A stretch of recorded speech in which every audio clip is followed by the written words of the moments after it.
Salut, c'est Amy. J'ai le bonheur d'accompagner chaque jour des entrepreneurs dans leur croissance et leur expérience entrepreneuriale. Avec le balado Les Généreux, je vous partage leur histoire inspirante dans leur façon d'entreprendre la vie, du monde que j'aime, qui me font vibrer et que je trouve beau à voir aller. Des entrepreneurs, des créateurs, des gestionnaires qui m'inspirent par leur savoir-être et leur action, généreux de leur histoire et de leur temps. Bonne écoute, les Généreux. Bonjour, les Généreux. Un premier épisode ensemble, je me présente, Émilie André. Et ça fait longtemps que j'ai à cœur ce projet et que trop souvent, j'ai reporté. Pour être honnête, j'ai le projet de ce balado, ben pas particulièrement ce balado-là, mais de créer, de produire mon propre balado depuis l'été 2019. Et quand j'enregistre cet épisode-là avec vous aujourd'hui, on est exactement le vendredi 13 janvier, il est 11h42 et l'inspiration était beaucoup trop grande pour ne pas saisir l'occasion d'enregistrer ce premier balado. Alors me voici. Après 3 ans et demi à avoir mis mon intention et m'être cachée derrière des peurs et des excuses en disant oui, mais le monde me dit à quoi ça sert, Amélie? Il y en a tellement des balados. Pourquoi tirer enregistrer le tien pour vrai? Pense-y. Puis ben, de fil en aiguille, je me suis nourrie de cette croyance-là qu'il ne servait à rien de faire ce que j'avais envie de faire parce qu'en effet, il y a tellement de balados sur le marché que pourquoi perdre mon temps à en faire un? Alors que par en dedans, ça crie depuis le début que c'est ce qui m'anime, que c'est ce que j'ai envie de faire. Et quand j'ai trouvé la thématique cet automne des généreux, ça a vraiment pris tout son sens. Pourquoi? Parce que j'ai le plaisir d'expérimenter au quotidien l'accompagnement entrepreneurial auprès d'entrepreneurs qui sont soit en démarrage d'entreprise, qui sont en croissance, autant des solopreneurs que des gestionnaires de petites entreprises ici au Québec. Et c'est un bonheur pour moi. Et pourquoi les généreux? Parce que j'ai réalisé à quel point je suis chanceuse, et privilégiée d'être entourée par la richesse humaine qui m'est donnée de vivre chaque jour. C'est extraordinaire, les profils des entrepreneurs qui m'entourent. Puis je me disais, mon Dieu, que c'est donc bien égoïste de ma part de ne pas partager ça au grand monde, de ne pas venir partager les inspirations qui me sont données à chaque jour, de ne pas partager ces entrepreneurs, l'histoire de ces entrepreneurs, de leur offrir la possibilité également de venir raconter leur histoire qui est inspirante, qui vient nous inspirer profondément. Donc, ça a été l'élément déclencheur pour faire, OK, qu'importe là, qu'il y a 10 000 balados sur le marché, que ça va faire un balado de plus, puis pourquoi du comment, du pourquoi, puis que les gens vont dire, voyons donc, tu perds ton énergie. J'ai envie de le faire. Et depuis la fin de l'année dernière, mon mantra qui m'anime dans la vie, c'est vraiment de venir expérimenter le grand jeu. Donc, j'expérimente, je m'amuse, ça fonctionne, tant mieux. On continue à s'améliorer dans la démarche. Ça ne fonctionne pas, parfait, on vient s'adapter, toujours dans une volonté d'amélioration continue. Donc, voilà, messieurs, dames. Je me lance aujourd'hui avec ce premier podcast. Donc, le balado Les Généreux, je vais recevoir autant du monde en entrevue. Donc, parfois, on va être en duo et je vais venir donc vous présenter des entrepreneurs qui m'inspirent et à travers l'entrevue, je vais venir mettre en lumière l'élément qui m'a inspiré et on va venir élaborer avec l'entrepreneur en tant que tel. Et parfois, je vais être en solo, venir vous partager des pépites. Moi, je suis une tripeuse d'observation dans ma vie. Je trouve que c'est une clé extraordinaire que ce soit de s'observer soi-même ou encore d'observer autour de nous. J'ai la chance d'enseigner, puis j'aime dire aux entrepreneurs, gang, ça coûte pas cher d'observer pour être capable de se former. En fait, c'est gratuit, profitez-en. Donc, à travers mes observations, il y a des choses qui viennent me stimuler que je trouve inspirantes et que je vais venir vous partager à travers le podcast, le balado Les Généreux. Donc, les généreux inspirés et inspirants. J'espère que ces épisodes viendront également vous apporter de l'inspiration dans votre quotidien à vous, chers entrepreneurs, intrapreneurs et gestionnaires. Ce sont vraiment les profils qui vont se croiser dans ce podcast-là. J'ai des clients qui sont gestionnaires d'entreprise, qui ont des profils plus d'intrapreneurs que d'entrepreneurs. Et croyez-moi, ça vaut le détour de venir les écouter. Ils ont des histoires passionnantes, enrichissantes, pas composées de pays aux merveilles avec des licornes et tout est beau et tout est gentil. Des gens qui ont persévéré, des gens qui se sont donné les moyens également d'y arriver et que quand l'échec se présente, bien pour eux, c'est une source d'apprentissage et d'avancement en tant que tel. vu que c'est une première ensemble, je vais mettre un petit peu la table, vous expliquer brièvement mon parcours, puis j'aurai d'autres occasions de le faire à travers des moments d'inspiration également, mais l'accent que vous entendez peut-être de l'autre côté du micro est un accent qui vient de l'autre côté de l'Atlantique. Donc, il y a maintenant, mon Dieu, que le temps passe vite, au moins tout ça, 16 ans. 16 ans que j'ai déposé mes bagages au Québec. Au départ, ça devait être un séjour temporaire d'un an.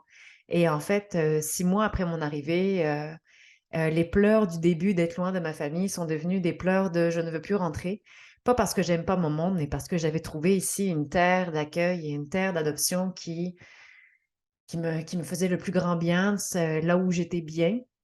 Donc, à travers ces années-là, j'ai enchaîné les procédures, les démarches pour pouvoir m'établir de façon officielle au Québec. Et je suis très heureuse de dire que 2022 a été l'année où j'ai également bouclé la boucle au niveau de l'immigration en allant chercher ma citoyenneté canadienne. Donc, ça a été également un bel aboutissement. Au cours de mes années professionnelles, en fait, au cours de mes années tout court, j'aime ramener le fait que dans la vie, hein, tout est dans tout. Donc, nos parcours professionnels se croisent intrinsèquement de façon très étroite avec nos vies personnelles. Euh, j'ai longtemps baigné dans le secteur de l'événementiel. J'ai été dans l'événementiel pendant 20 ans. Depuis que j'ai été aux études en France, nous, on était vraiment plongés dans une réalité professionnelle dès le départ où on élaborait des concepts événementiels pour des entreprises. Donc, dès le départ, j'ai baigné là-dedans dans des formations hybrides où se former en événementiel à l'époque, ça ne se faisait pas. C'était pas sur les tablettes de formation. On était vraiment des hybrides à ce niveau-là. Et puis, pendant 20 ans, ben, j'ai gravé les échelons, passant de chargée de projet, coordonnatrice de projet en événementiel, pour m'en aller jusqu'à consultante en événementiel pour les entreprises, pour les associatifs. Donc, j'ai baigné longtemps dans l'organisation d'événements associatifs et corporatifs où mon trip à moi, c'était d'accompagner les entreprises dès le départ où elles avaient une idée de faire un événement et de les amener à se questionner sur pourquoi un événement, pourquoi elles avaient envie d'en faire un. J'irai pas plus loin, je vous ferai un épisode à un moment donné là-dessus sur qu'est-ce qui me fascine et qui m'inspire d'accompagner les entrepreneurs à se questionner sur l'élément déclencheur, le point de motivation qui vient nourrir leur projet, leur démarche. Donc, à travers l'événementiel, c'est ce que j'ai fait et ça m'a donné un parcours des plus enrichissants, constructifs, avec des hauts et des bas. Donc, j'ai cheminé en traversant l'événementiel. Quand je suis arrivée au Québec, je suis tombée dans la cour des télévisions communautaires. Ça faisait 2 jours qu'on était au Québec. Non, c'est pas vrai, excusez. Ça faisait une semaine qu'on était au Québec. Et puis, on était dans la région des Laurentides et on m'a dit « Hey, ça te tente-tu d'animer une chronique culturelle? Toi qui as fait tes études là-dedans. » J'étais comme « J'ai jamais fait ça de ma vie. Ça te tente-tu? » Ben oui, on l'essaye. Et c'est comme ça aussi que, à mon arrivée, je suis tombée dans la marmite de la production vidéo où encore là, j'ai vraiment commencé en bas de l'échelle. Puis j'ai monté tranquillement pas vite. J'ai enchaîné les expériences pour me rendre comme productrice déléguée sur des plateaux de tournage corporatifs, séries web, et pour terminer avec la réalisation d'un ami pour l'aider dans la réalisation de son long métrage. Projet en 2016 qui a été ma retraite, j'ai envie de dire, dans le milieu de la production vidéo. Donc, événementiel, production vidéo se sont joints de la partie.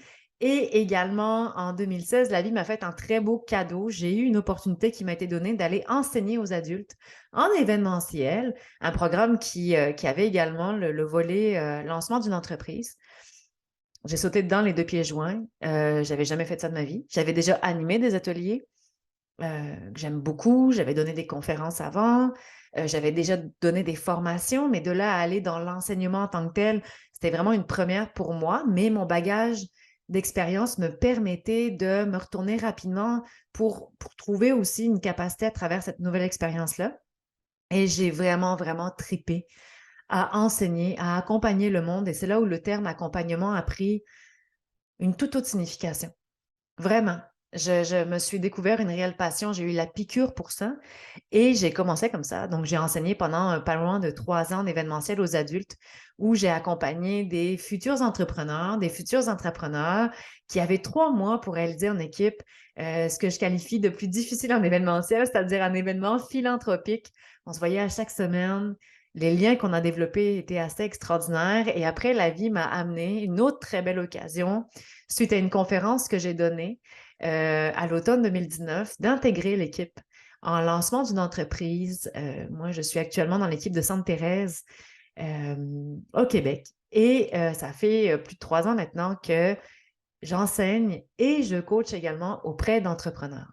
Pourquoi je vous dis ça? Parce que la vie a tellement été bien faite que de fil en aiguille, elle m'a amené les éléments que j'avais besoin pour continuer à progresser, croître dans cette vie-là vers ce qui fait du sens pour moi.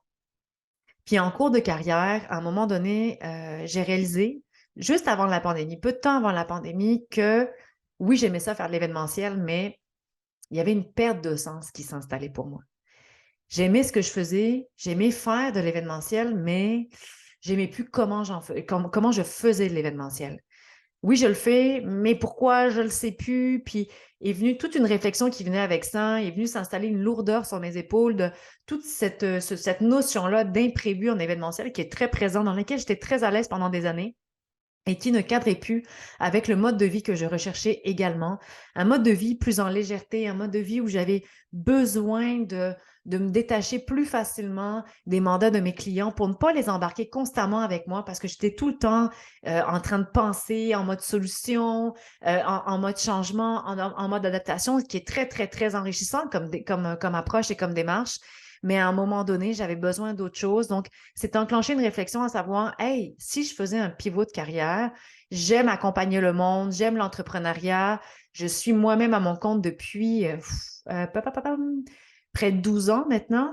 Donc, pour moi, c'était comme des suites logiques qui étaient en train de se faire, mais j'étais confrontée à une énorme croyance qui était, mais je ne peux pas abandonner l'événementiel parce que si j'abandonne l'événementiel, mon Dieu, que c'est donc bien un échec. Hein? Que je ne sais faire que ça dans la vie. J'avais cette croyance-là que je me définissais uniquement par mes années en événementiel et que si j'arrêtais demain, ben, je ne valais plus rien. Qu'est-ce que je vais faire? Mon Dieu, mais comment je vais être capable de continuer puis d'avoir une valeur sur le marché professionnel? Puis toutes ces années d'investissement, puis je me suis convaincue, ben non, c'est correct, tu vas être capable. Remonte-toi les manches, puis pense à autre chose, puis ça va bien aller. Mais plus j'avançais, plus je me rendais compte que cette lourdeur-là était présente et que j'avais besoin d'entamer un changement. Et j'avais cette impression de devoir faire un deuil de l'événementiel. J'avais l'impression d'abandonner, mais j'avais cette impression de deuil-là. Et j'avais un coach qui m'avait accompagné dans cette période-là en me disant, Milly, c'est pas un deuil, mais j'étais pas capable de voir ça autrement. Puis, en fin de compte, à l'été, je pense, c'était l'été 2019 ou 2020, 2020, j'ai eu un déclic à un moment donné où j'ai fait, ben non, voyons donc, c'est pas une question de deuil, c'est simplement une continuité, Milly, à ce que tu as à faire dans la vie. Fais-toi confiance, c'est OK. C'est OK de fermer une boucle, de fermer un cycle pour passer à autre chose. C'est OK d'avoir peur de se relancer dans le vide parce que vous comprendrez qu'en 12 ans d'entrepreneuriat, j'ai eu au moins 9-10 ans qui étaient consacrés à l'événementiel. Donc, j'avais développé une clientèle, j'avais des mandats, je ne démarchais même pas mes clients. Les clients venaient à moi. Donc, j'étais aussi dans une zone de confort et de facilité dans laquelle je n'étais pas vraiment proactive au niveau de mon développement parce que les mandats étaient très récurrents, revenaient vers moi, on les refaisait d'année en année, on les bonifiait, puis l'argent rentrait. Donc, il n'y avait pas non plus de challenge là-dessus. Donc, accepter pour moi de dire, je passe à autre chose, je fais des choix pour moi en conscience. J'accepte que dans mon parcours entrepreneurial et mon parcours de vie, l'événementiel n'a plus la même place et qu'aujourd'hui, j'ai le goût de me consacrer 100% à l'entrepreneuriat, à l'accompagnement entrepreneurial. Et ça passe par une grande phase d'inconfort, ça passe par repartir un peu sa machine de zéro dans le sens où je dois développer une clientèle, me remettre en marché, redéfinir mon offre de service. À un moment donné, ça a eu un déclic et j'ai fait OK, c'est une suite logique, OK, on y va. Et comme vous le savez, la pandémie est arrivée dans tout ce temps de réflexion-là. Donc en 2019, quand j'ai commencé à enclencher le pivot et que 2020 a amené la pandémie, c'est sûr que ça a été accéléré parce qu'en 2020, en mars 2020, le 12 mars 2020, Quand le premier ministre a dit « Organisateur d'événements, on vous demande d'arrêter », dans ces mots, j'avais deux choix. Je faisais du déni, je continuais malgré tout, malgré l'interdiction qui était clairement énoncée, ou je faisais face à une situation qui était complètement hors de notre contrôle, dans laquelle on est passé par tous les plans d'adaptation avec mes clients. Parce que moi, le 12 mars à 1 heure, je rentrais dans le bureau de ma cliente, puis on disait « Ouais, la situation a l'air de brasser un peu, mais on va quand même le faire, et puis s'il arrive de quoi, on s'ajustera. » Puis à 1 heure, j'allais dans le bureau voisin de ma cliente où j'avais un autre événement avec une de ses collègues, où on s'est fait la même réflexion pour finalement, à la fin de cette rencontre-là, 5 minutes après avoir terminé le dossier, la rencontre, on entend « Organisateur d'événements, on vous demande d'arrêter ». Et 2020, messieurs, dames, était ma meilleure année depuis que j'étais en entrepreneuriat. Moi, le 6 janvier 2020, je faisais ma planification annuelle et j'avais 50% de mon chiffre d'affaires qui était déjà signé. Et je m'en allais avoir le plus grand chiffre d'affaires que j'avais jamais eu en carrière entrepreneuriale. Il y avait beaucoup de projets qui étaient sur la table. C'était vraiment une très belle évolution. J'étais très confiante. Et le 12 mars, tout a changé. Le 12 mars, du 12 mars jusqu'à peu près la mi-juin, 65% du chiffre d'affaires qui était prévu s'est retiré du calendrier. Et à chaque semaine, j'avais un client qui m'appelait en disant « Ben, Amy, il faut qu'on trouve une solution. On a passé toutes les lettres de l'alphabet pour trouver des solutions. » Et c'était soit, ben, malheureusement, on va devoir annuler parce qu'on a tellement de restrictions qu'on n'arrive plus à bouger dedans, ou on va aller l'ajuster en virtuel. Puis, le 12 mars, j'avais un calendrier où j'avais des événements à chaque mois, à chaque semaine, ça rentrait, il y avait des beaux projets, il y avait des projets signés pour des années complètes avec des clients. Puis, en juin, ma dernière cliente qui était au calendrier m'a appelé en me disant « Milly, je suis vraiment désolée. L'événement qu'on a reporté, on va devoir finalement l'annuler. » Alors, je l'ai remercié, j'ai raccroché et j'ai braillé pendant 2 semaines. Pendant 2 semaines, j'ai pleuré en me disant « Mon Dieu, mes dernières années d'entrepreneuriat viennent de tomber. Qu'est-ce que je vais faire? Comment je vais faire? Comment je vais manger? » Puis, j'étais poignée entre l'écorce et le boulot, c'est-à-dire que trop gros poisson pourrait être dans une certaine catégorie d'aide, trop petit poisson pourrait être dans l'autre catégorie. Puis, je me suis dit « OK, qu'est-ce qu'on fait? » Donc, vous comprendrez que cette année-là a été un élément hyper déclencheur pour moi pour dire « C'est le temps, let's go, on y va. » Puis je me souviens de mon père qui m'a appelé, qui est en France, qui était comme « Ma chérie, qu'est-ce que je peux faire pour t'aider? » Je pense qu'il aurait appelé le gouvernement pour être capable de me trouver des solutions s'il avait pu le faire. Puis au bout de 2 semaines, j'ai fait « OK, c'est beau, c'est beau. » On a pleuré, on a fait tous les temps, on s'est permis de vivre l'émotion qui était présente. Qu'est-ce que je fais maintenant? Et j'avais des marges commerciales disponibles que j'avais jamais utilisées. Et là, je les ai mis à profit. Et j'ai orienté, j'ai enclenché mon pivot professionnel. Et je suis très heureuse de vous dire que cet investissement que beaucoup ont qualifié de complètement stupide, beaucoup de monde m'ont dit « Milly, attends. » Mais j'étais comme « Tu veux que j'attende quoi? J'attends que la pandémie finisse, j'attends qu'on nous dise qu'on peut se remettre à bouger, j'attends que l'événementiel se remette à s'activer. » On a été les premiers fermés, on a été les derniers ouverts quasiment, là. On a été parmi ces industries-là qu'on s'est fait dire parmi les premiers, arrêtez de fonctionner, vous ne pouvez plus fonctionner. Et les premiers à qui on a dit, ben, finalement, les derniers à qui on a dit, vous pouvez faire un retour progressif. Donc, je me suis écoutée et j'ai pris des chances, puis j'ai avancé, puis j'ai investi, puis j'ai fait faire des ajustements. Et 1 et 2 et 3, on a redéfait. Il y a des endroits où j'ai dépensé en double parce que j'avançais à essai-erreur. Et aujourd'hui, je suis très fière de vous dire que le 28 avril dernier, donc 28 avril 2022, a été officiellement, parce que quand 2021 s'est remis à bouger un peu, certains contrats sont revenus. On a réappris notre métier pendant la pandémie à faire de l'événementiel virtuel. Donc, ça a été le fun aussi quand même de retourner à l'école soi-même, de réapprendre mon métier différemment. Donc, j'avais quelques mandats qui avaient été signés en 2021 qui m'ont permis d'expérimenter le virtuel, même de donner des formations sur le virtuel parce que je connaissais bien ma matière. Donc, j'étais capable de rebondir assez vite là-dessus. Puis, en 2021, j'avais signé quelques contrats qui s'étendaient en 2022, début 2022. Et le 28 avril 2022, messieurs, dames, 28 avril 2022, oui, a été officiellement mon dernier événement de carrière. Avec un événement qui était en lien avec l'entrepreneuriat. Donc, quelle belle boucle, encore une fois. Avec le gala Ose entreprendre que j'organisais depuis plusieurs années pour la ville de Laval. Et ça a été mon dernier de carrière. Et là, j'ai réalisé. Et là, j'ai compris. J'ai compris que j'étais passée de la fille, il y a 16 ans en arrière, qui était la fille derrière scène, qui apprenait en commençant en bas de l'échelle. Je vous en parle, ça me rend émotive, ça me donne la chair de poule parce que c'est vraiment le feeling que j'ai eu. On était au théâtre Marcella Champagnat, puis j'étais sur la scène, on préparait l'événement. L'événement se tenait sur la scène en format hybride, donc on avait une partie avec nous en présentiel, mais tout le public était en virtuel cette journée-là.